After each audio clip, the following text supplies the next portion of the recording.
brought you by Silver Pumps and Motors. Top quality और consistent performance के लिए सिर्फ सिल्वर पंप्स नाम याद रखना.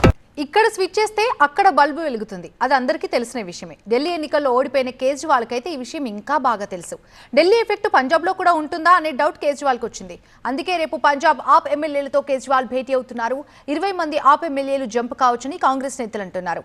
దీంతో వెంటనే రంగంలోకి దిగారు ఆమ్ ఆద్మీ సారథి. రేపు ఎమ్మెల్యేలను చాయ్ మీటింగ్కి పిలిచారు కేజ్రీవాల్.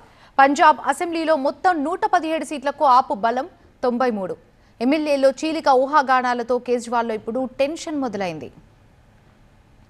2022లో పంజాబ్ అసెంబ్లీ ఎన్నికల్లో ఆమ్ ఆద్మీ విజయం సాధించింది. 117 సీట్లున్న అసెంబ్లీలో ఆమ్ ఆద్మీ 93 సీట్లలో గెలిచింది.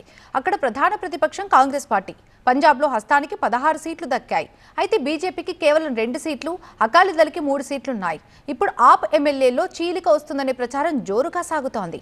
మొన్నటి ఢిల్లీ అసెంబ్లీ ఫలితాల్లో పంజాబీ ఓటర్స్ 10% కన్నా ఎక్కువగా ఉన్న 28 సీట్లలో 23 చోట్ల బీజేపీ గెలిచింది.